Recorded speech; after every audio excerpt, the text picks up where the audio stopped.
Welcome, global community, to another session of the Upload on the Global Days of Unity weekend, which is also an important weekend because it's the International Day of Peace weekend, and we have organizations from all around the world joining this weekend and presenting incredible content to uplift the spirit. And I'm here with my beloved brother, Adil, and I'm Chris Decker. Welcome. Yeah, awesome to be with all of you. We've got an exciting show today. It's going to be a little fast-paced, and we're going to jump through stuff. So excited to share with you what's going on and are the best of this week that we've been curating. So here we go. 2020 will be known as the year of the Great Turning. It feels as if the world is falling apart. Financial uncertainty, lockdown, race riots, violence in the streets. Fake news is old news. Now we can't even tell what's true anymore. Manipulated narratives by nameless power structures have us where they want us, deeply divided, angry, and afraid. The global pandemic has laid bare the fragility of our systems and made us question what we thought was real. Nothing is for sure anymore. What to believe, who to trust, where to turn for truth and reassurance. How does this end? How do we come through what feels to many like an apocalypse? What does hope look like? Within every traumatic experience lies the opportunity for a profound realization and transformation. As we open our eyes, could this global crisis catalyze a mass awakening of humanity from the nightmare we have created? We believe this to be true. We believe in the power of the inherent goodness of the human heart. Our diverse wisdom traditions tell us this goodness is sourced directly from the divine, by all the names that God is known. No matter how powerful the self-serving forces in this world may seem to be, in the end we know, in the very essence of our beings, that love prevails. Every single human being has this spark of the divine within. What we do with it is a matter of choice. Perhaps this moment is our greatest opportunity to exercise our freedom of choice and express who we really are: decent, loving, kind, compassionate, and fearless human beings. This is the time of the Great Turning. Our planetary moment of decision has come.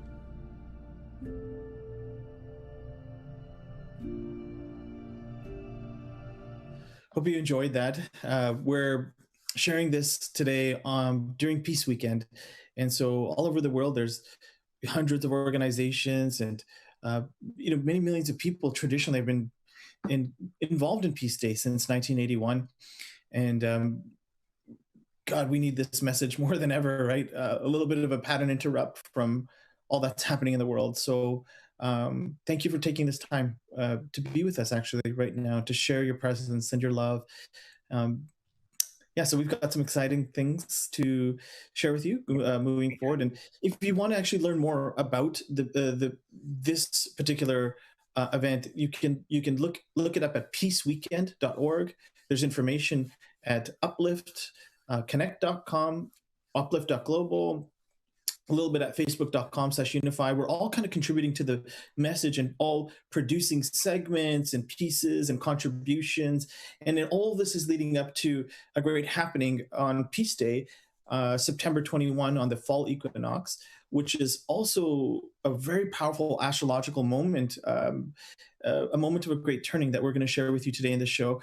And so we hope you join us on that day. We'll be having a global synchronized meditation from many locations around the world, but anchored in Jerusalem, where the world religions intersect. And we'll see how they actually unite with what's being created there. We're really excited to share with you some magical happening from there on the ground. So Chris, what are we going into next? Yes, coming up next, we have a video that's just been released from Dr. Bruce Lipton, who's a cellular biologist and is a renowned author. And it's called Imaginal Nation, The Future of Cells, Humans, and Civilization. We hope you enjoy it. Well, here we are deep in the summer in the Northern Hemisphere, and the world is looking kind of crazy out there. When you look on the internet or read the newspaper or watch the TV news, you start to see there's an upheaval going around this planet. Well, it's not a coincidence that all of this is happening right now for a simple reason. Human civilization has precipitated what is called the sixth mass extinction of life. We've undermined the web of life so much that we cannot support ourselves in this world. We're going extinct because of our behavior. And I go, well, what does that mean? I said, well, when you look at the world, there are two ways you can look at it, and especially the way I perceive it. Because one way, I'm a citizen of the world. And when I look at the news, it's like, oh my God, I can't believe the craziness that we're experiencing. And yet, on the other hand, if I put my white lab coat on, become the scientist, and stand back and go, wow, everything is right on schedule. Everything is happening just right. And you go, how can you get these two different opinions? The answer is this. Science says we're facing a mass extinction. Human civilization has to recreate itself. The craziness that's going on is an important aspect of that new civilization, because the civilization we have is destructive and we cannot build a sustainable civilization on this foundation. So what are we looking at? A destruction of an existing civilization and a simultaneous creation of a new thrivable future. You probably have heard before the understanding that there's no such thing as a news story. To try to understand what's going on in our world today, I can tell you a story that actually replicates everything we're doing, and it's called the metamorphosis of a caterpillar into a butterfly. The caterpillar is a multicellular organization where all the cells are individuals working together in harmony in the body of that caterpillar. But the caterpillar is a voracious organism. When put on a plant, it will eat every leaf off of that plant. It will destroy everything in its environment.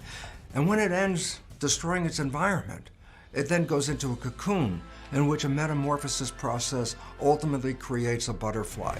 And I say the difference is the caterpillar is the most voracious of organisms, and the butterfly has the lightest touch on nature, perhaps doesn't even touch the ground through most of its life. And I say, so what's the relevance? I say, well, between the caterpillar and the butterfly, something's going on in that cocoon that relates to today's world. I go, well, what's going on? I say, well, if you're a cell in the body of that caterpillar and you look around at the caterpillar's not eating, not moving, not doing anything anymore, you start to realize that the cells are losing their work. There are no more jobs. The cells are not doing anything. And the body of the caterpillar starts to fall apart, and there's a soup of all these cells or individuals in a soup going on. What are we doing? And in that soup, there are individual cells called imaginal cells. The imaginal cells have a vision of a future, one where they could thrive into the future in community and harmony. I say, so what? Well, the imaginal cells then guide the cells that are out of work, saying there's a better civilization available to us. And all the cells that were breaking down from the caterpillar and start to assemble into the new structure called the butterfly.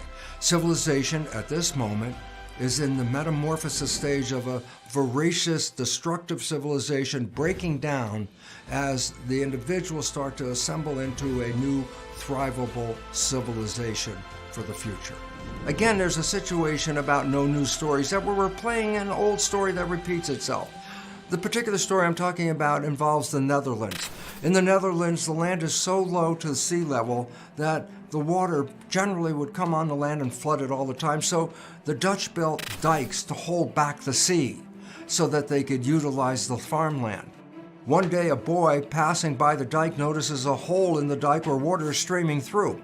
Well, the problem is, as the force of the water is streaming through, the hole starts to get a little bit bigger. Inevitably, this would cause the collapse of the entire dike, so the boy puts his finger in the dike to stop the water.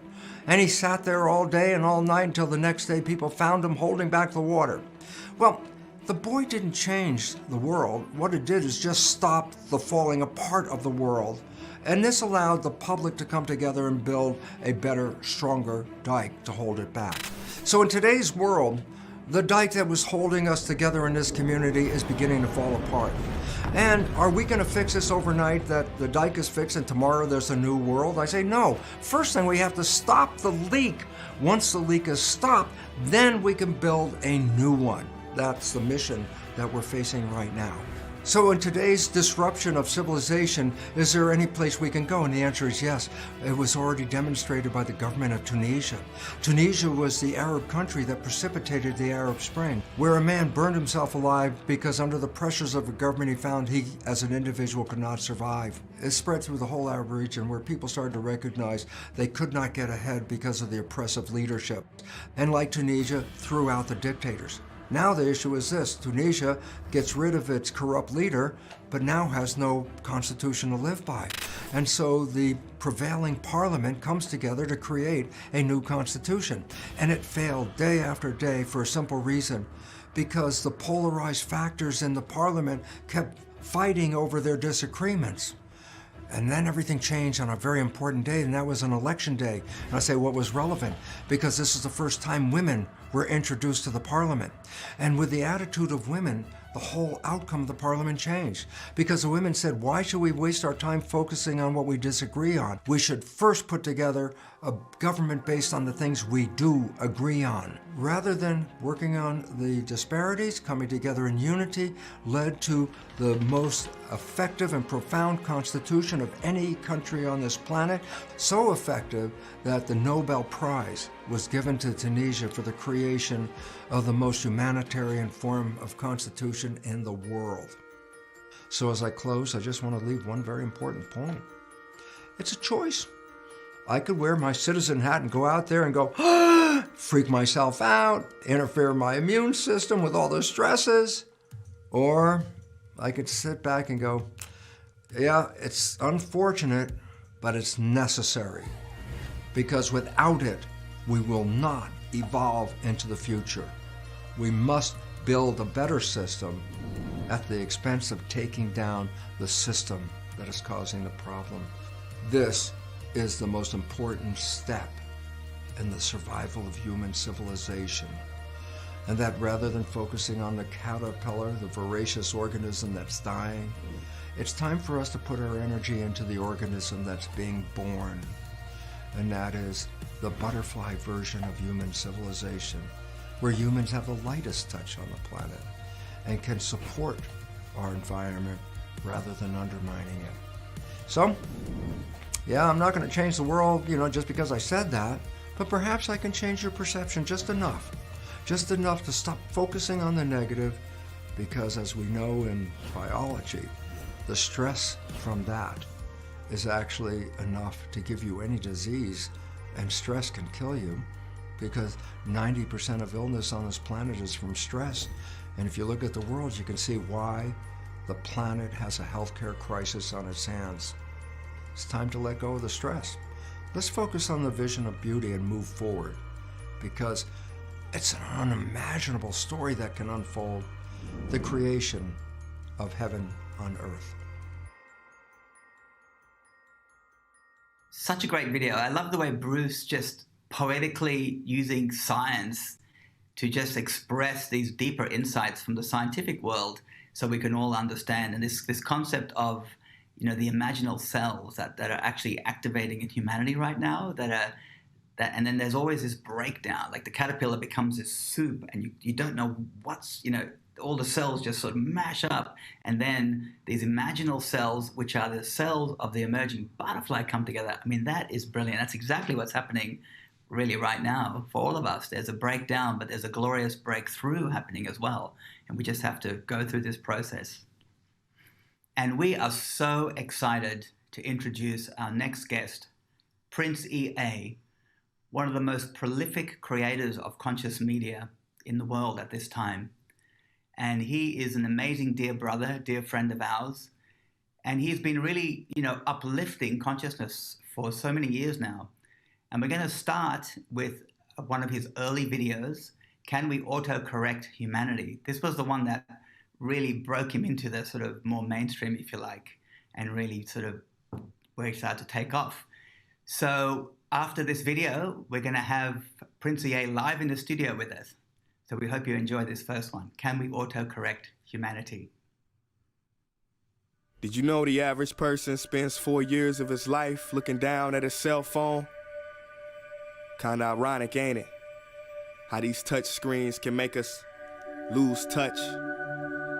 But it's no wonder in a world filled with iMacs, iPads, and iPhones, so many eyes, so many selfies, not enough us's and we's. See, technology has made us more selfish and separate than ever. Cause while it claims to connect us, connection has gotten no better. And let me express first, Mr. Zuckerberg, not to be rude, but You should reclassify Facebook to what it is, an anti-social network. Cause while we may have big friend lists, so many of us are friendless all alone. Cause friendships are more broken than the screens on our very phones. We sit at home on our computers measuring self-worth by numbers of followers and likes. Ignoring those who actually love us, it seems we'd rather write an angry post and talk to someone who might actually hug us. Am I bugging? You tell me, cause I asked a friend the other day, let's meet up face to face. They said, all right, what time you wanna Skype? I responded with OMG, SRS, and then a bunch of SMHs and realized, what about me? Do I not have the patience to have conversation without abbreviation? This is the generation of media overstimulation. Chats have been reduced to snaps. The news is 140 characters. Videos are 6 seconds at high speed. And you wonder why ADD is on the rise faster than 4G LTE. But get a load of this. Studies show the attention span of the average adult today is 1 second lower than that of a goldfish. So if you're one of the few people or aquatic animals that have yet to click off or close this video, congratulations. Let me finish by saying you do have a choice, yes. But this one, my friends, we cannot autocorrect. We must do it ourselves. Take control or be controlled, make a decision. Me? No longer do I want to spoil a precious moment by recording it with a phone. I'm just gonna keep them. I don't want to take a picture of all my meals anymore. I'm just gonna eat them. I don't want the new app, the new software, or the new update. And if I want to post an old photo, who says I have to wait until Thursday? I'm so tired of performing in the pageantry of vanity and conforming to this accepted form of digital insanity. Call me crazy, but I imagine a world where we smile when we have low batteries. Cause that'll mean we'll be one bar closer to humanity.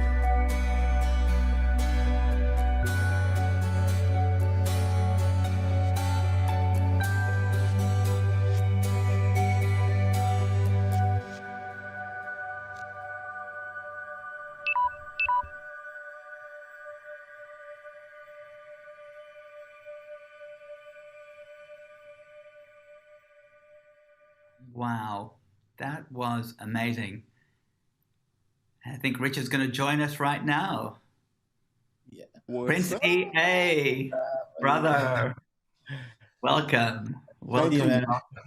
Thank you. Wow, thank you guys. Happy to be here. It's been a minute since I've actually seen that video. It's taking me back through memory lane. I had a 4G line in that video. That's when now everybody's on 5G. So funny. Well, thank you so much. We're just honored to have you on the Upload program. And first off, we just want to share happy birthday, brother. Thank you. Getting older. Older, like fine wine, baby. That's it. Fine wine. Get older. Well, that's such an amazing piece of creative content there. Can you share a little bit with us about about your journey and how that all started and yeah. Yeah, I mean, that particular video was interesting because I as a content creator, listen, Chris, like I meet other creators and they appear happy, right? They're like on YouTube, hey guys, welcome to my YouTube channel. It's a great day. And then you meet them in real life and the energy is just not the same. They're very, very depressed. They're constantly checking their likes, their shares, their comments. And these are some of the biggest YouTubers that you and I both know. And so there's this epidemic, man, of just social media addiction and unhappiness. And so I really wanted to create that video because it's something that I had gone through. And the ego still pops in to this day. Like I still deal with it. But I just try to stay mindful and aware and make sure that I take myself beyond the blue light, and get some real sunlight in my eyes, actually I'm rocking the blue light glasses now. But it's crazy. We've been talking earlier, you mentioned the documentary that just came out, what's it, The Social Network, or what's it called? The Social Dilemma. Social Dilemma, yeah. And, I haven't seen it yet, but I'm going to check it out based on you guys' recommendations. But I already know I'm probably going to agree with everything in there. It's so many studies that correlate less social media time with greater happiness. So the more we're away from these things, the happier we become. And I already know that the very people who created these platforms, they know what they were doing. They did it on purpose. They know that they're using or exploiting rather parts of our brain that create addictions, similar to gambling, the same dopamine spikes that happen. So it's up to all of us to really take control and not be controlled. So the more we, if we knew better, we'll do better. So the more we know, the more we educate ourselves, the more control we can take in our own personal lives. Thank you for sharing that. And, you're using that medium, in such a profound way. So I think I totally hear you, like having the ability, it's just a tool. Media is just a tool. And of course, within the algorithms, there's all these sophisticated ways of making you trapped, to use the tool in a certain way. But have you found for yourself and your personal journey, do you find yourself battling against that tool? Because your message is super conscious. So what's the sort of secret sauce for Prince EA to use that platform? Yeah, awesome. I call it using your phone like a boss.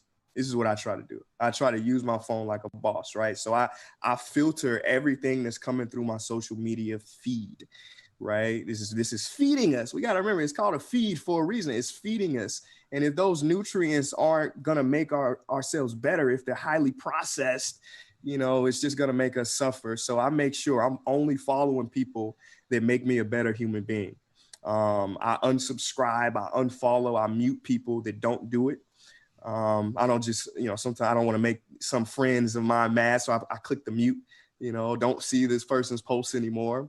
But I'm really being conscious about what I see on my feed, and I'm really designing it in a way that can make me better. That's the number one most important thing that people can do.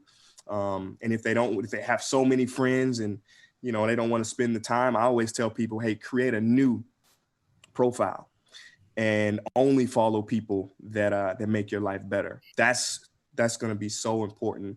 I realized one thing, in a few things in my life, but one of the biggest thing is something that the old motivational speaker Zig Ziglar said. And Zig Ziglar said, he said, you are who you are and where you are because of what's been going into your mind. And you can change who you are and where you are by changing what's going into your mind.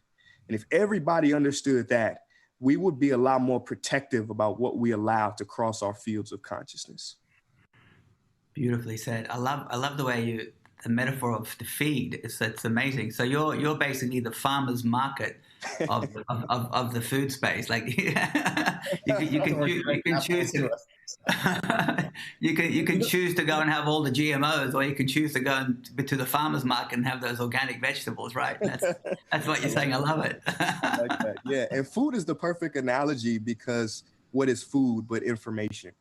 Food is information. You're feeding your body information. And what do we get on social media? Media is information.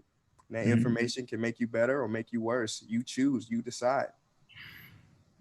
And I think an important shift, even from the information we're ingesting and the opinions we're creating and the perceptions we're creating, is the resting in silence in our own being behind the information, or in something that's more than just the thoughts and the concepts. And I have this strong feeling, I'm sure a lot of people do as well, is and this social dilemma really shows that, is those platforms aren't for free. Your attention is being siloed and utilized, and your attention is being sold to the highest bidder, or someone who wants to target you in an advertisement. But those, the principle of us moving into addicted patterns, or it's optimized for our own addiction, we know that isn't the best thing for our consciousness. It's not what in times past a guru or a seer or a saint or sage or even nature is promulgating, right? And so we look at the kind of epidemic of our own attention and where it's gone. It's some of the highest rates of suicide in recorded history amongst youth, some of the highest recorded rates of anxiety and depression. Why is that? It's like you've got this mirror in front of you where your whole life is on camera in front of your peers, and all this information is being siloed to you. And I know I go through it. I watch myself snacking on junk food. I'm like, oh my shit, God, I'm watching another YouTube video. What am I looking for? What am I looking for? Maybe a moment of respite, of happiness, of peace. And it's not there to be found, really. But it doesn't mean that we don't have that, that yearning for that for a certain reason. For me, being born in the body that I've been incarnated in, and where I'm from, it's really my perspective that I've attained. It's really what the Buddha said is speaking the language. Like, I try to take these spiritual traditions of the Gitas and the Taos and the Jainism, Hinduism, all of those isms, and really translate them in a way that people of the modern day can get it. There's so many, I think, spiritual teachers that don't get that. I don't just want my messages to sit on the shelf and collect dust. I want them to be promulgated, as you said. I want them to permeate the entire world, because they're important, and they're transformative teachings that I think I've been blessed by grace to have received. And it's my duty to, as the Buddhists call it, to use skillful means to turn that to transmute that in a way that the modern world can healthfully digest it. Because we're all looking for that peace. You said, what are you scrolling down? What are you looking for? We're all looking for that peace. And we use a lot of the social media to distract ourselves. I think it was Blaise Pascal. He said, all of man's suffering comes down to his inability to not be able to sit in a room by himself. We're deathly afraid of that. But if we could embrace it, if we could walk into the cave that we fear, we would see that it has the treasure that we desire, that stillness, that peace, which is already here. It's a homecoming. And that's what we all want. That's why we get the advertisers have us wanting the brightest car, the biggest house, the nicest 5D television. And ultimately, we want all that it's interesting because a guy named Papa G, he gave this beautiful analogy about what we really want in life. What do we really want? And I'll give you an example. So this phone, this is an iPhone. I think it's an X, right? And say, for instance, I had been wanting this phone for a long time, right? I had this old BlackBerry phone. It was dirty. I was like, man, I really need to upgrade. I'm seeing, Chris and Adil, they got the new iPhone, and I'm getting jealous of them. And I'm like, man, I really want this phone. And so today I finally got it, and I was so happy, right? Now he says, Papa G says, now, did the phone make me happy, or was it the relinquishing of the desire for the phone that made me happy, right? Because when I wanted the phone, I had anxiety, I had, jealousy, all of this. But when I got it, it left, right? So it's that peace of non-desire that we all want. This total peace, the peace that transcends understanding, that passes all understanding, right? This is what we all desire and what all we want. Oh, yes, Baba. And here we are on Peace Weekend. And that's the fundamental question that's like, for many of us, it's like, how do we actually touch that peace that surpasses all understanding, or all knowledgeable bantering, or all intellectual meandering? Like, how do you find that true peace within, right? And all the great traditions describe that it's there to be found. And perhaps that's the great gift of COVID, right? We've had this pattern interrupt where we got a lot of time on our hands. All of us do. We don't got to show up for work. We don't have to get out of our PJs. We don't have to, we get the opportunity. It's a profound opportunity to actually really question the reality that we find ourselves in, the reality that we're living, perhaps the reality we've taken for granted by sort of unconsciously on a day-to-day showing up and doing the things that we think we ought to do, like work or school or whatever. And that pattern interrupt means we got a lot of time. But most of us, I'll speak for myself, we are distracting ourselves. But if we get sick enough of that distraction, this is like one of the greatest times to actually turn within and really begin to think about what we've chosen and what's been chosen for us, perhaps, and what we and actually maybe touching, even for a brief moment, that piece that underlies it all, because it's there within us. And that's the only panacea, really, to the confusing mental mess of opinions and perceptions and ideas and heated debates about, manipulated narratives that there's no end to. There's no, meaning like, if you ever find yourself in a conversation like that, what are you attempting to do? Enlighten someone? Awaken them? But it's like a polarized perspective, no? We're all in this. I don't know if you've been watching. So many people I love and care about are just like crushing out just rants against something, rants against ignorance, rants against bias. In anyways, and here we are, we're all experiencing this interchange, and it's a matter of life or death for a lot of us, because we have this intuitive feeling that our lives are at risk, with what's going on. You did this piece recently that, and for me, I watched it again and again and again, and it was related to where we find ourselves in society. And sometimes it's a profound thing when an artist can actually reflect back to you what's happening in reality. Right? Art mimics life mimics art, but for someone to actually have the lucidity to step out of what's going on and comment on it in such a way that it's like, yes, thank you. And that function of sharing sometimes can really be someone saying, oh, man, he said it better than I did. This is what I've been trying to communicate, Mom and Dad. So I played this piece to a few of my friends. And Chris, do you want to? Should we share the next video? Yes, I think I was just gonna just to add to that. I think Princier, your ability to bring art, that's the sort of bridge, this artistic way of making it so engaging, and really these deeper concepts, these deeper sort of meaningful sort of concepts that people can really grok. And that's the beauty. That's your mastery, brother. You're such a master at that. And this video that we're going to show next, which we'd love to play now, is Before You Catch the Virus. I mean, another one of your great skills is to have this moment of social commentary, to actually, really just to put a highlight on things that are happening and have a little deeper discussion about what we call a courageous conversation. So we'd like to play this video, and then we'll come back to jamming on that one.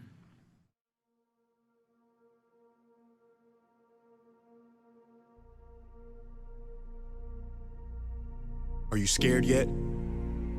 They say this thing, it kills your immune system, attacks your lungs, makes it hard to breathe, and it's spreading like wildfire, causing havoc. Your friends and family are gonna get it, if they don't already have it. It's tragic, I tell you, madness.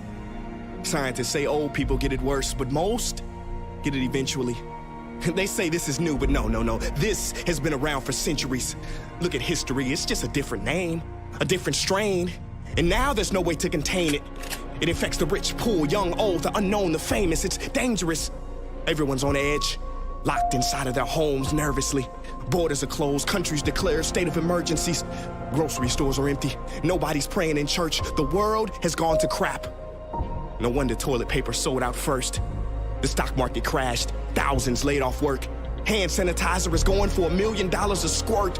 You better not sneeze, cause no one's gonna say God bless you. They might even arrest you. I don't mean to stress you, but washing your hands obsessively in the restroom will not protect you. Friends, I'm not talking about coronavirus. Now this is a virus even more deadly. The F virus. You've seen it. It spreads every minute like an epidemic. It lives on surfaces, most commonly remote controls, TV screens, cellular phones. It makes you desperate. Doctors say every time you scroll down your feed, you get reinfected. It invades the brain, and when it mutates, it turns into hatred and blame. China did it, no Italy did, no Iran, no Spain. Oh, I didn't make it clear? The F virus, ladies and gentlemen, is fear. But don't be afraid.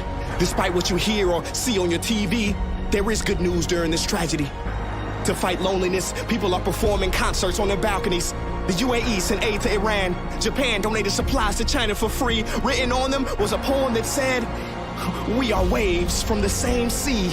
Listen to me, like every tragedy, we can let this destroy us, or we can use it to our benefit and repair relationships with our sisters and brothers, wipe away silly grudges, because when it's all said and done, all we ever really had in this world was each other.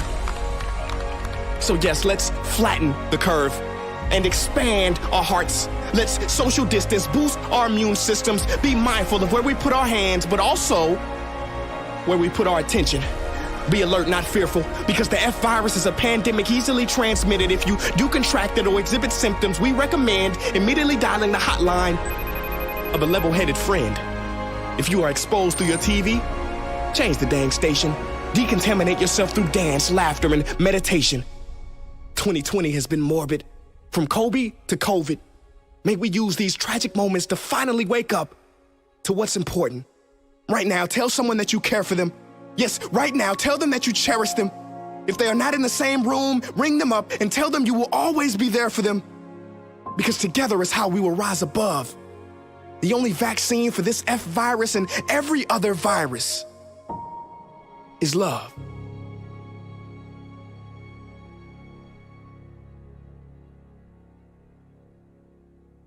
Wow, that's such a powerful, powerful video. I love that, the F virus. That's amazing. Can you comment on that video, friends? Yeah. Wow. So, yeah, you know, as an artist, we try to find creative ways to send messages. As a content creator, I not only look at things from an artistic point of view, but also a marketing point of view. And rule number one in marketing is you have to be timely. You have to be relevant. And so I wanted to create that art at the time where it was happening in order to have the biggest impact. And, you know, the video, the video was really about, again, what we mentioned before is where are we putting our attention? You know, you are what you eat. And if we continue to eat and swallow and digest fear, that's what's going to come out. That's what's going to embody us. And so we have to shift our attention towards more positive things that can really help us grow. I remember a quote from the famous Mr. Rogers. Mr. Rogers said when he was a boy, scary things would happen. He would see them in the news, and his mother would always tell him, look for the helpers. You always find people who are helping. And if we can put our attention on those people who are helping, I think that will lessen our fear reaction. And fear is a natural thing, right? Fear isn't something we have to block out. It's a part of who we are as a species, right? But there was a guy, Robert Sapolsky, he wrote a book, Why Zebras Don't Get Ulcers. And he talked about how the difference between zebras and us is zebras might, you know, they might be at a water hole and then see a lion, and then their fear reaction happens and they run off. And then, you know, a few minutes after that, after they get out of the danger, they're calmly eating grass, right? And so us, it's fear on, it's stress on, stress on, stress on all the time. And we never really turn off. And so that's why we see a lot of the diseases that we see in the world today that are at epidemic proportions. And that's why I said in the book, in the video, it ruins your immune system, right? Because, you know, that stress, that fear can really affect your health, your immune system. And that was really the inspiration and the idea behind the video. Beautiful. Thank you for sharing. Well, in the theme of kind of freeing our attention, it's this next piece we want to share with you is it's causing a whole buzz throughout our entire community and our crew, and seeing it as a few of our friends that are in it that were, you know, spoken out deeply about how social networks were actually created and their purpose. And if you're at all struggling with kind of, you know, maybe the addictive pattern you feel of you know, when you're scrolling through a feed, or you know, where your attention is going, this movie's critical to actually take a peek at, and to really think about where you're putting your attention, what you're eating. So let's roll with The Social Dilemma, and then we'll come back and have a little chat with you before you go, Prince. When you go to Google and type in climate change is, you're going to see different results depending on where you live and the particular things that Google knows about your interests. That's not by accident, that's a design technique. What I want people to know is that everything they're doing online is being watched, is being tracked. Every single action you take is carefully monitored and recorded. A lot of people think Google's just a search box and Facebook's just a place to see what my friends are doing. What they don't realize is there's entire teams of engineers whose job is to use your psychology against you. I was the co-inventor of the Facebook like button. I was the president of Pinterest, Google, Twitter, Instagram. There were meaningful changes happening around the world because of these platforms. I think we were naive about the flip side of that coin. We get rewarded by hearts, likes, thumbs up, and we conflate that with value and we conflate it with truth. A whole generation is more anxious, more depressed. I always felt like fundamentally it was a force for good. I don't know if I feel that way anymore. Facebook discovered that they were able to affect real-world behavior and emotions without ever triggering the user's awareness. They are completely clueless. Fake news spreads 6 times faster than true news. We're being bombarded with rumors. If everyone's entitled to their own facts, there's really no need for people to come together. In fact, there's really no need for people to interact.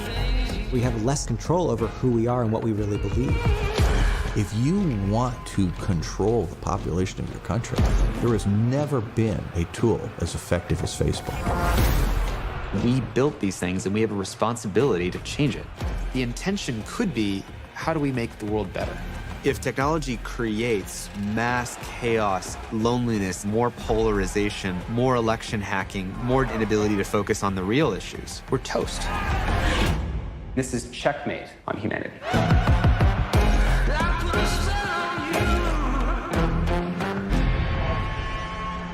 Required viewing. Recommend if you can watch this with your kids. It's a great revelation. It's great that these types of documentaries are actually coming out. I think that's a really good sign that we're actually having a deeper inquiry right now. What's your feeling on that, Prince? On that, that's obviously summing up a lot of what we've just been talking about. So. It's all architected. Nothing is by coincidence. I think people need to understand that everything is tested and beta tested in order to keep you there as long as possible, to click certain ads so that they can generate money. And it's unfortunate that there are real victims in this marketing and in this advertising. And that this is kind of why we can change the systems, and I think we should. But until we change the global consciousness and really infuse the only truth that there is, which is that we are one, without a second. Until we do that, we're going to continue to see that. And if we do that, we won't see it, because me affecting, like, it's all one. It's like it's no us versus them anymore. It's all one. It's we.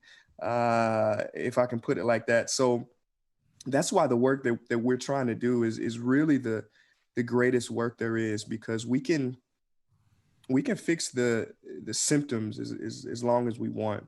But until we get to the root, nothing's going to change, right? We can mop up the floor as much as possible, but until we turn off the sink, nothing's going to change. Mm-hmm. And Prince, how do you turn off the sink? How do you turn off the tap? One by one. This is what I try. This is what I try to tell people. The only revolution we're talking about is the individual revolution. You are the world. It's all you. It starts with you, right?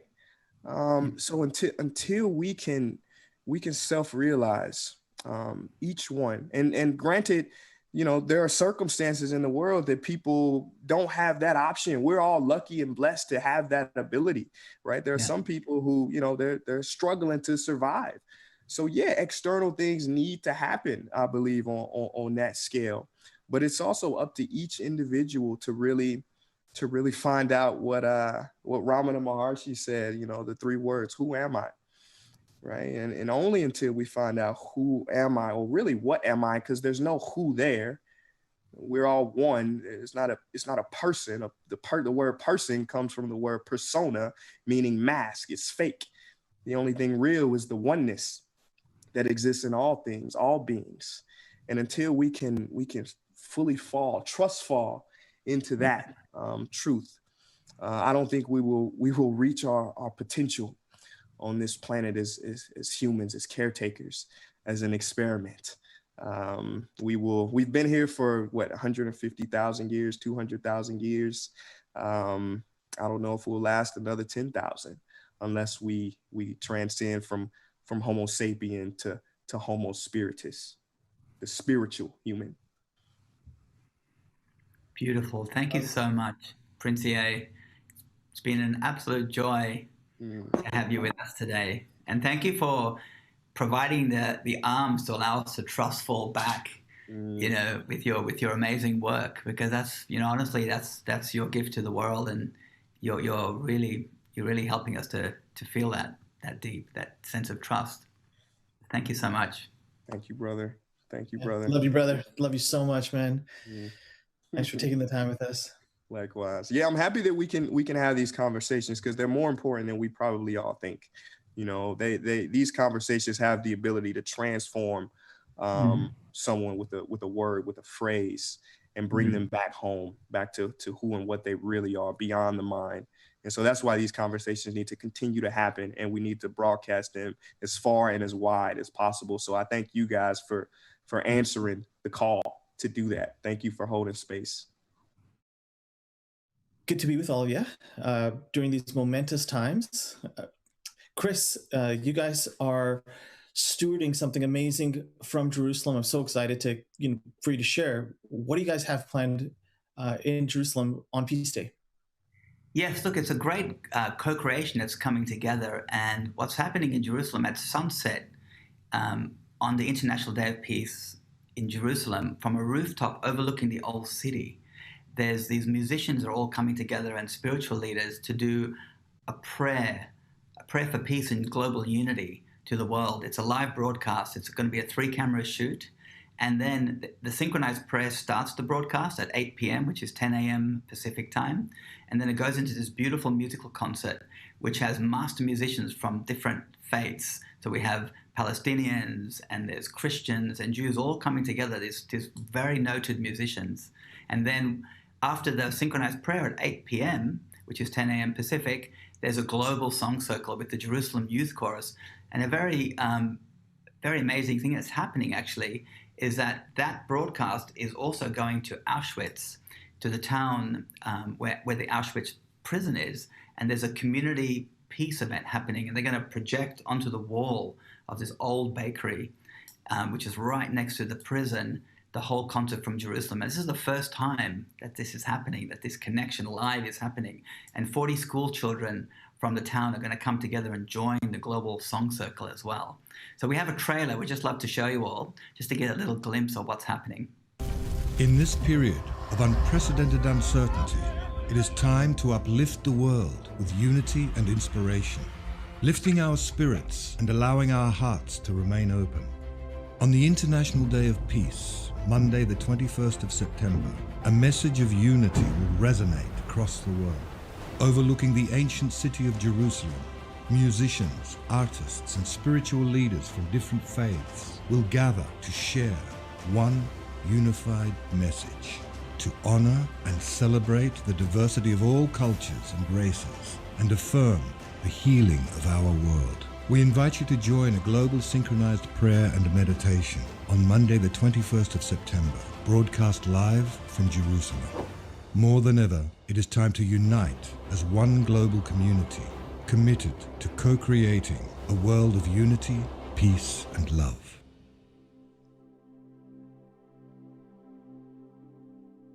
Beautiful.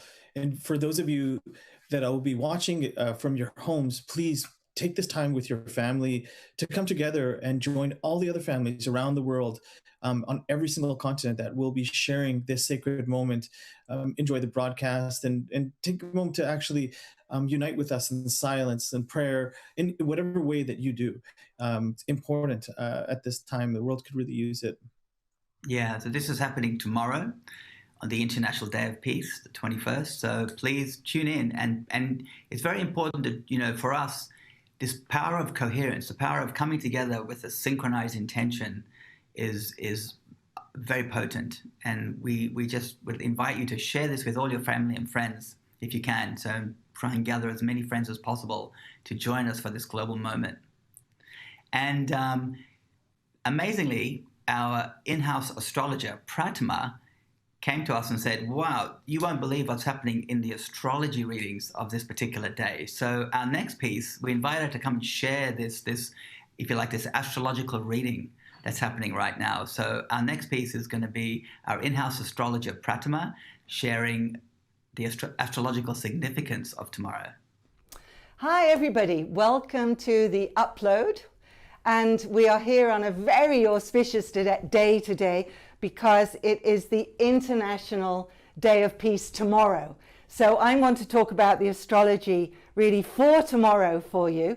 And because it's so amazing, it's such an amazing chart. And I think even the layperson can understand by looking at this chart for tomorrow, the 21st of September, 2020, that the geometrical configuration of it is very strong. And I think you can see that by contrasting it with the chart of the 21st of December this year, and just see how this is an arrowhead pointing towards 3 planets in particular and showing how incredibly strong and influential they are for this time. So that is Jupiter, Pluto, and Saturn. And tomorrow we have Mercury, which of course is the planet that governs communication, our perception, our ideologies, and it's coming to a challenging relationship with Jupiter, Pluto, and Saturn. And that gives an incredible power of opportunity to shift our perceptions, to change the way we think about things in life. On a global scale, this is not just about the wonderful occasion that's happening based in Jerusalem tomorrow. Globally, we can have an opportunity for a new way of thinking, a new way of everybody awakening to a new kind of perception, a new way of thinking. And this is seriously significant in terms of, you know, this, let's say this last 50 years or so. It's not a small thing. And so I'd like to just go back a little bit because it's been such an important year, particularly because of COVID.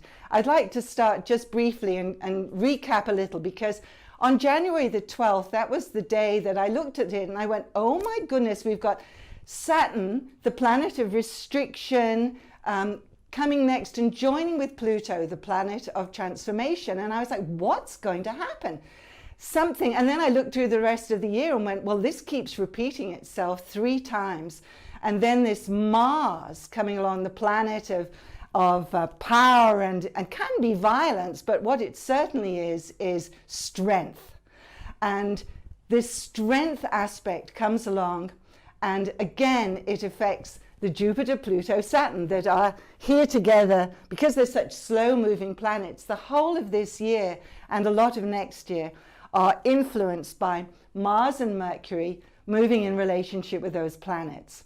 And so what it can mean, and certainly what it meant in Australia, where I am now, was that the powers that be wanted to restrict us in some way, and they used the tools of television and of the news media to make this quite challenging time, well, a little restrictive for us. A lot of us have been in lockdown, and we had to really comply and go along with that for the sake of the world's health, if you like. So that was very representative of that time, which was particularly strong in March. Now we've had August come along, and those aspects have all happened again, where we had Mars in a difficult, challenging aspect to these three major planets again. And so there was this combat, in a way, between the forces of restriction and government and the social systems we have and the methodology of our governments being in conflict or being in challenge with the public's wish for more freedom, for more personal growth, for more help for the poor, let's say, for social welfare programs, and for pensions to be stronger, for benefits to be stronger. There was a conflict between those two. And that carries on all the way through this year until it finally climaxes on the 21st of December. Now, what an interesting chart we have here, where basically we have Pluto squaring off against Mars again. It's the third time that it does that.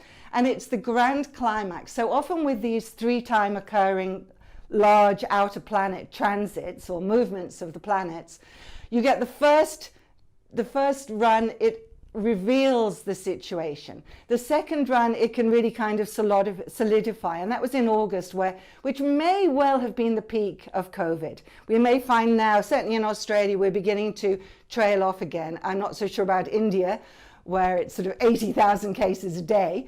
But anyway, in a lot of the Western world, things are beginning to calm.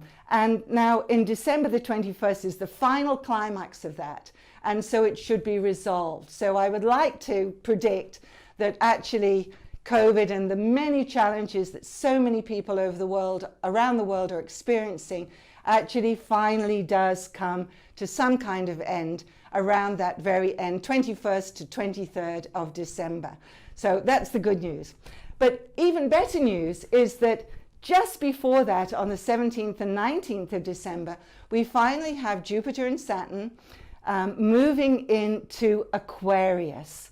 Now, they've been in Capricorn for years and years, and that's very solid and earthy and heavy, and it's oil and coal and digging up the ground, and all those things will now begin to end, so that we can go for renewables, we can go for air and for wind and ocean power, and free energy will start coming in now with Aquarius, and much more humanitarian things happening on the planet, much more awareness, social awareness, where we can wake up on an individual level much more easily with this new planetary alignment. We're no longer stuck. And so what really exciting in the future happens is that Pluto then finally, the major slowest moving planet of transformation, moves into Aquarius on the 22nd of January 2024. Now I know that may sound a little far away, but actually in the big picture of things, it's really not that long, particularly as we've already got two major planets going that way. So we can really start getting excited about the major breakthroughs that are going to happen in the very first month of 2024.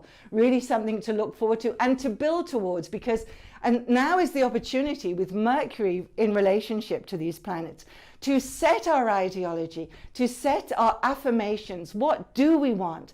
Let's get clear about the alternative government, the alternative social system, the alternative energy system that we want. If we can get that really clear in our minds now with Mercury of perception, we will be well underway to make this new breakthrough and really make a period of awakening possible, of connectivity between us all, of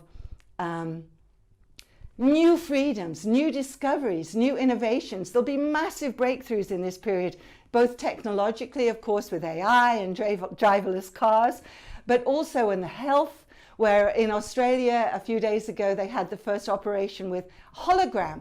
The 3D hologram is on the shoulder. They can see inside the shoulder and operate more precisely than ever before. So we'll have great life extension coming our way, even more than we have now. and we'll have major breakthroughs in medical technology, in genomes, and in AI, of course. So the algorithms are going to get more and more important. But what will happen with Aquarius is they'll also want to regulate these big companies called FANG, Facebook, Apple, Amazon, what are they? Netscape and Netflix, I mean, and I'm not sure what the S is, somebody can answer that. They're going to get regulated with Aquarius coming in, that they won't be able to not pay their taxes anymore. They'll be regulated and pay taxes, and we will get a much better distribution of the wealth away from the 1% and more into the general population because of the uplifting of consciousness that is going to happen. So I'll leave you on that note. Have a wonderful day tomorrow, and I look forward to seeing you again. Thank you. Yeah, it's great to see how the stars are aligning with this moment of it's just, we call it synchro-mystical, when you're just putting your energy into a project and there's these other forces that suddenly show up and support what you're doing. And it's a very powerful, potent day tomorrow. So we once again invite you to please join us. And just to keep the theme of Jerusalem going, we have a great video from Kutaman.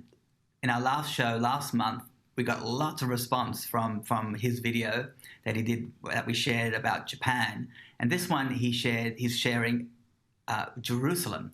So as we shared last time, Kutaman is this amazing sort of mashup artist who goes to a town in the world and records and videotapes and creates, captures sounds from different musicians and then creates this amazing mashup to give a feeling of the actual town. So we really hope you enjoy this next piece on Jerusalem from Kutaman from Israel.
we're excited to present our next guest, Santiago Roa, who's the founder of an incredible initiative called Jaguar Siembra, and he's devoted his life to reforesting the environment and the forests of Colombia, where the Kogi tribes are.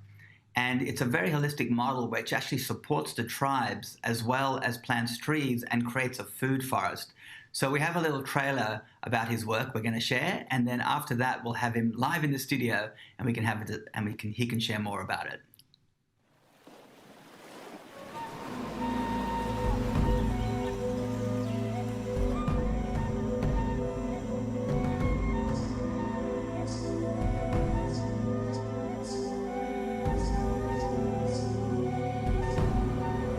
Nabishika mbajayu kura mbakanga mamba mtenu kura amanaite na kanjinga njingaga mbabu apanuka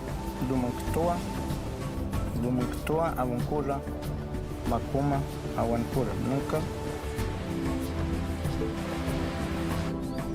mbakanduna jibunduna maya janegashka mba ata jibunduna jekanshina njangwa zenjiguana ngwashisha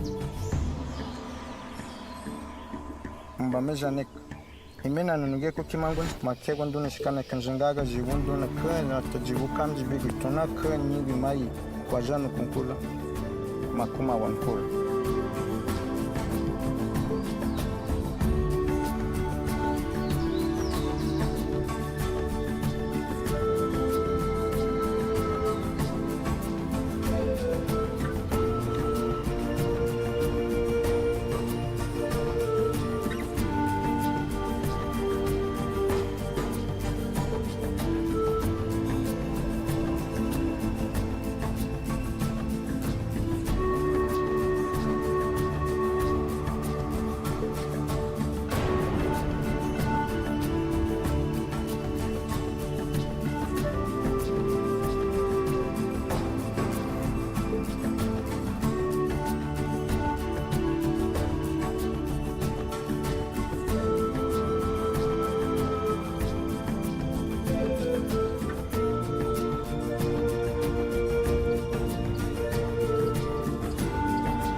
Hola, mis amigos.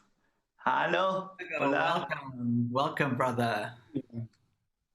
Thank you very much for showing our work and having me here today. It's a really great honor for me to be here with you and to share all this space with the beautiful people that are watching this.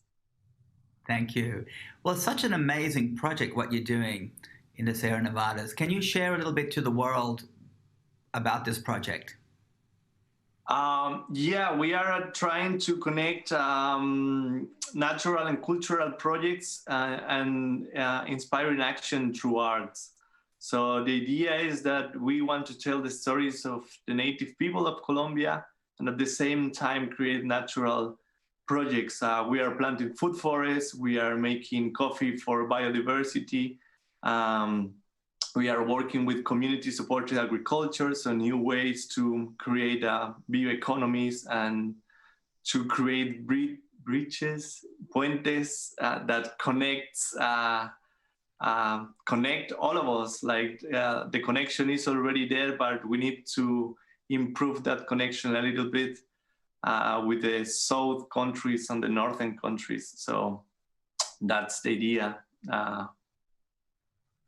Beautiful. And it's very different. I remember chatting with you a while back. It's such a different concept to, for example, there's a lot of tree planting initiatives around the world, and yours is very different because you're really creating a more holistic model of really supporting the tribal cultures. Can you speak a little bit about that? Yeah, actually, it's not too much about me, but about them. And they have all this beautiful knowledge that they are like super connected with nature in different ways that for us is a little bit difficult to understand. So every action with nature, it has its proper rituals, it has its proper procedures, and it's something really beautiful because we can learn a lot from them. For example, they sow with the stars, with the moon. They have rituals, special rituals when we are going to make the sowings, special times. And there are things that it was practicing before, and we lose that knowledge to change for monocultures and for production models. And the idea of the projects is to come back to that. So we are looking for an ancient future is the things that we need. It's like going back to have the roots, but improve it right now with the things that we already know. So it's like putting together all the thoughts for different cultures. And with that, we can create the right humanity to live in this planet. I love that how you spoke about becoming a natural person again. It's spoken in many of the different traditions about this particular transition time we're living in, and that the only people that will be left standing are those who learn how to live in harmony with natural law. It's always stuck with me. And, I know there's many people that feel perhaps the same way I do, that, like when you see the rich biodiversity of life and all of its expressions in something like the rainforest, and then you see it destroyed and monocropped or just for cattle, it's like, in some ways it's heartbreaking, but we forget that actually a human in their right mind, in that right harmony, can recreate that diversity actually, instead of just monocropping trees, for example. And this, I loved hearing this. It inspired me so much, like this ancient future coming back, as you describe, it's beginning to permeate our current ecology principles, like things like regenerative agriculture, or permaculture, or wildcrafting, even. All these different sort of principles are different expressions, it feels like, of these ancient ways of living harmonically and symbiotically with nature coming back. For those of us who are here that don't know what a food forest is or permaculture is, could you describe what exactly you're doing in greater detail with this program? And I know, as you're describing, it's you're working with the indigenous community. So maybe a better way of stating is, what are they doing? Like, what is the principles behind what you're doing, and what is a food forest? Okay, yeah, we have a problem one of the biggest challenges that we are facing as humanity is the way that we produce and the way that we consume food.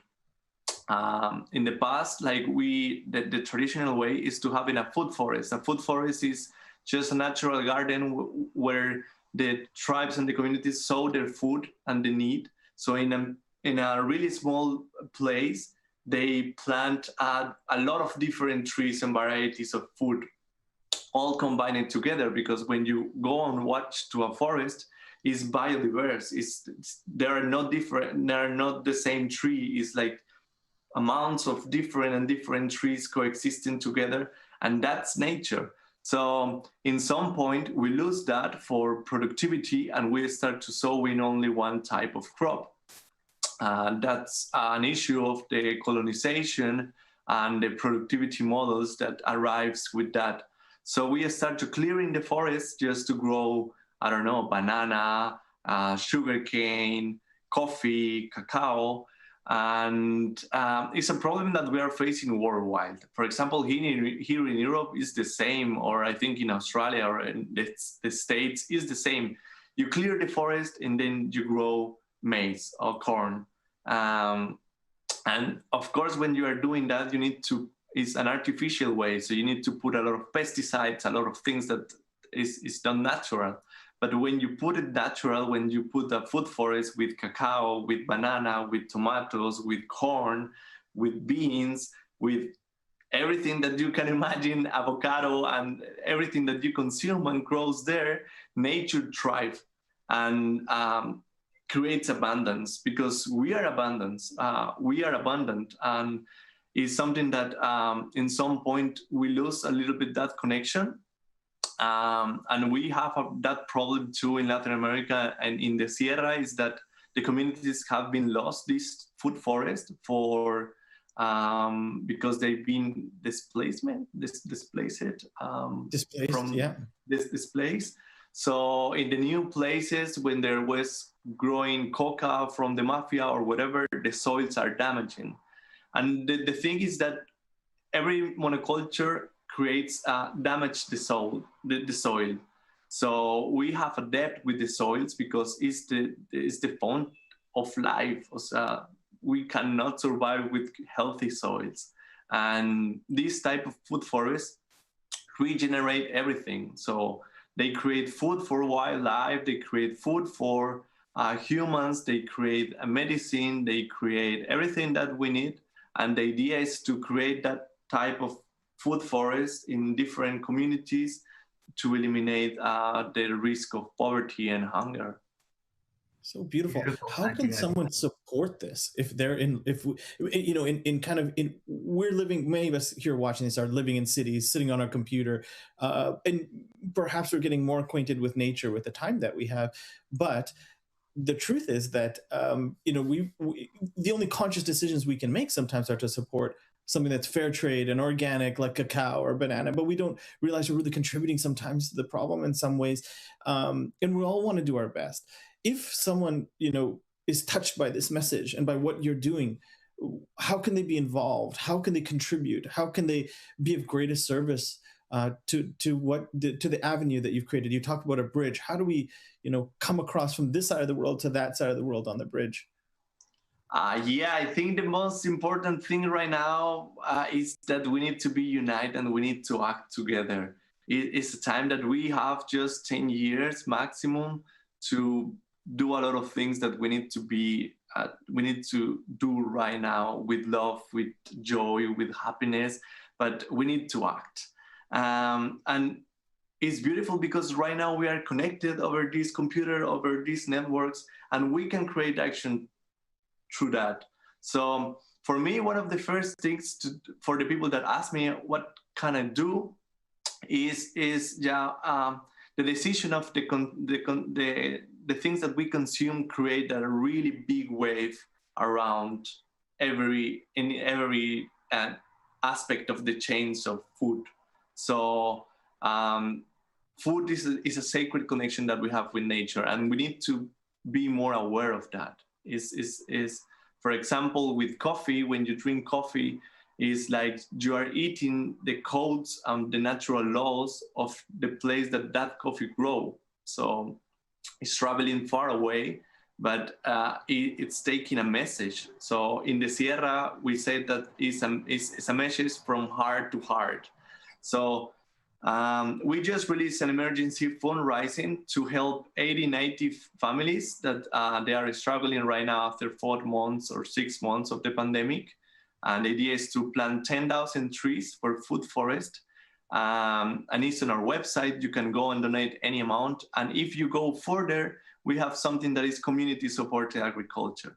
So the idea is to change the model.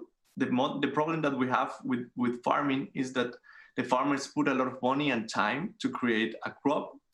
Then they are struggling to sell it. And for example, coffee is something that is managed by the stock market. So one day it could cost something and the next day it could cost nothing.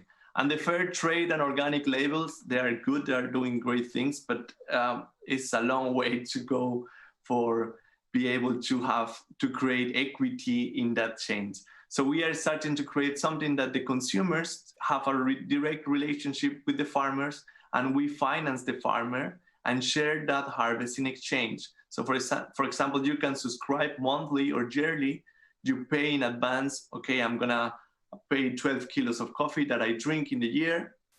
And with that, we finance the farmer and we share the harvest in a community of change makers that are doing these type of actions. With that coffee, we are planting trees, or if you just want to plant trees, is great, or if you just want to share the message that we are having is a positive impact. So every reaction counts, and we are really grateful for being able to build that bridge and support in this way the communities. So we are sowing right now. Actually, this week we are sowing because it's the equinox.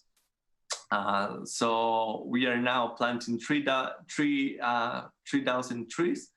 And the idea is to keep moving and to be able to plant the most amount of food forest that we can for support the native families. So thank you for your support and for your donations and for sharing this message out to the world. It's a really honor to be able to be here. Well, it's a total honor to have you with us, Santi. Great work you're doing, brother. With so much gratitude. And what's the website if people want to connect with you and make some donations? Can you share, right?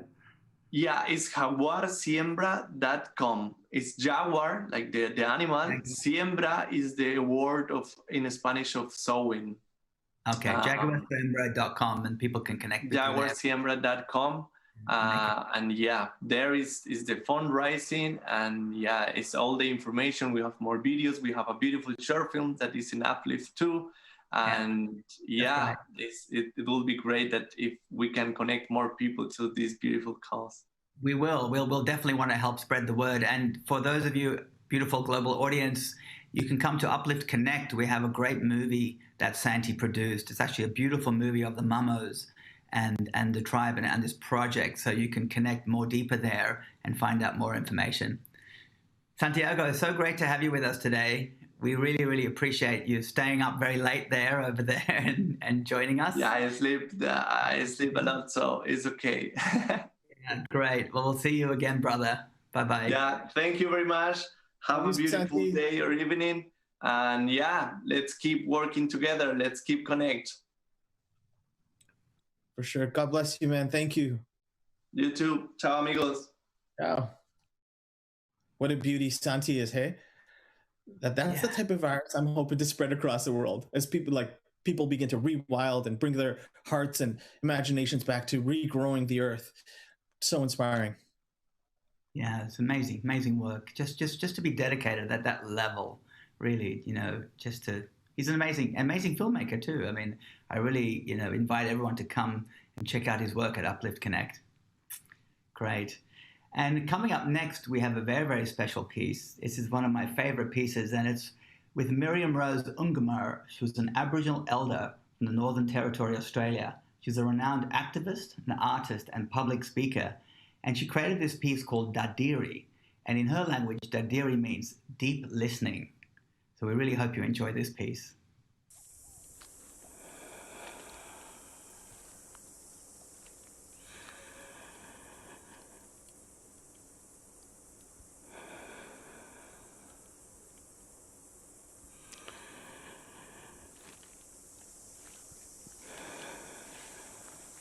To know me is to breathe with me. To breathe with me is to listen deeply.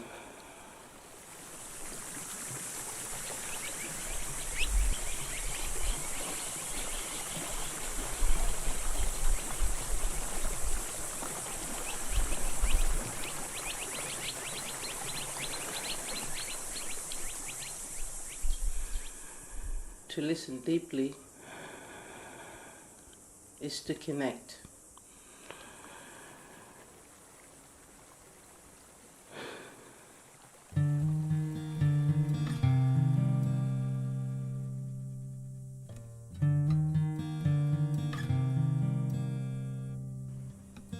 It's a sound, the sound of deep calling to deep. Dadiri, the deep inner spring inside us. We call on it, and it calls on us. We are river people. We cannot hurry the river. We need to move with the current and understand its ways.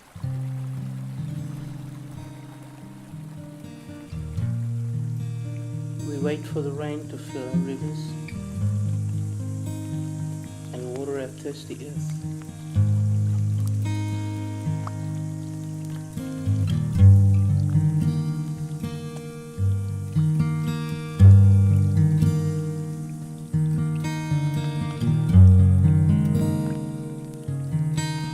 Our bush foods and wait for them to open before we gather them. We wait for our young people as they grow.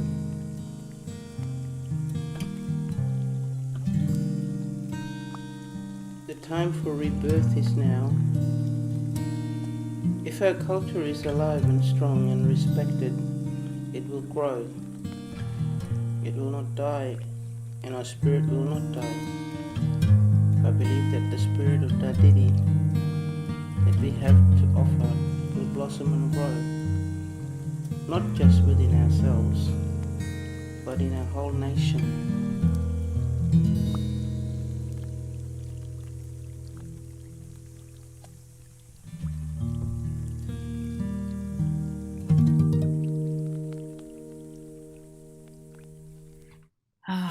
That's such a beautiful piece, deep listening, and that piece got me very deep, and it's just so beautiful because that is the essence of the First Nation, cultures, is to go into nature and have this, to be more of the being rather than the doing, to have this sense of deep listening, to allow that to be present is such a beautiful message there.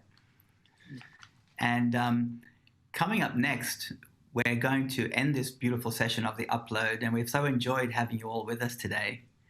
And this next video is from an organization called Illuminating, which is an organization in the United States that supports the young contemporary Native American artists who are emerging at the moment. And this next piece, this music video, which you're going to hear now and see, is beautiful. It's called We Are One, and it's just a great example of uplifting message of unity and oneness and peace. So we leave you with this beautiful video, and thank you for joining us.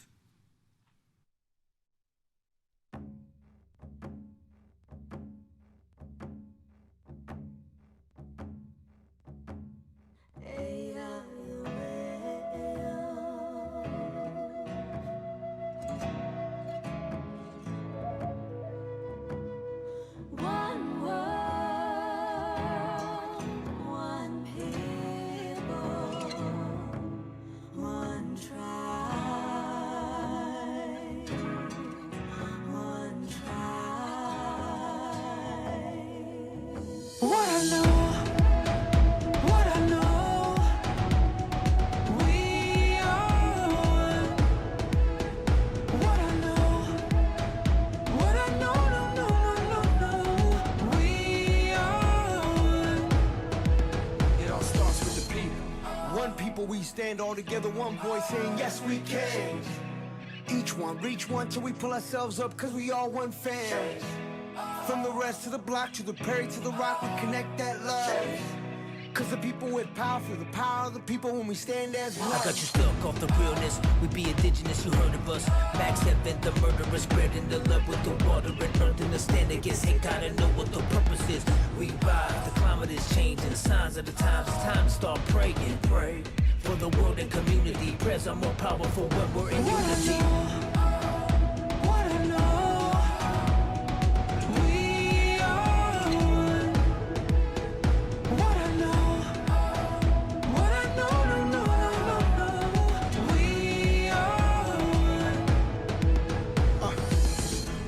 Today, hungry for a change, new path to take.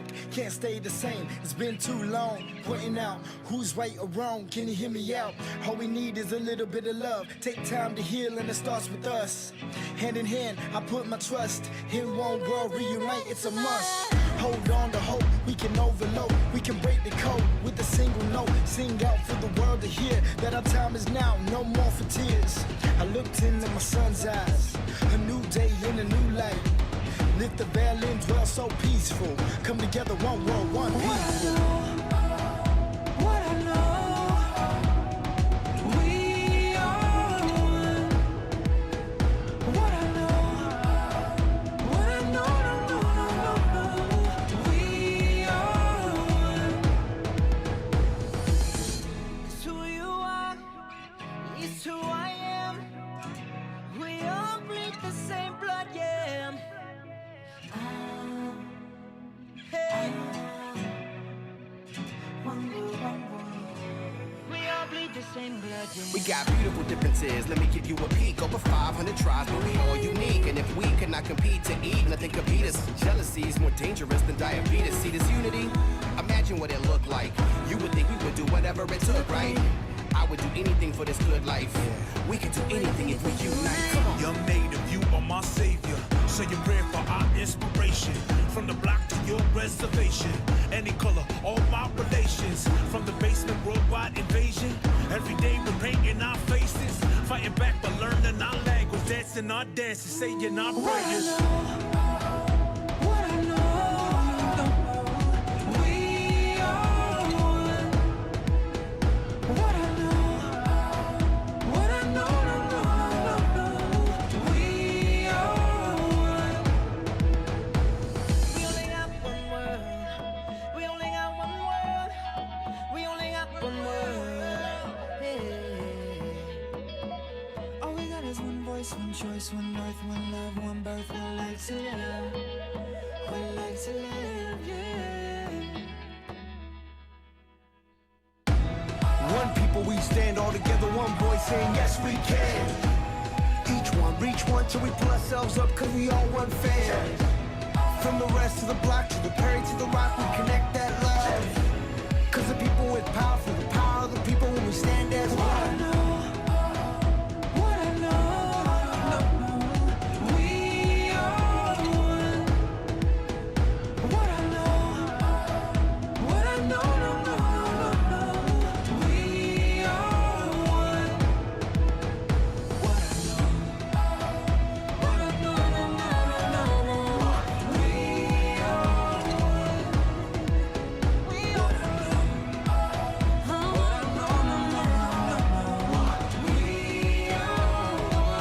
we are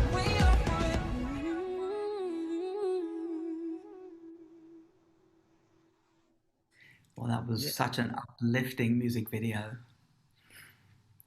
And that brings us to the end of another session of The Upload. And we've so enjoyed having you all with us on this amazing International Day of Peace weekend. And once again, we'd like to invite you to don't forget to join us tomorrow for the synchronized prayer moment from Jerusalem at 10 a.m. Pacific.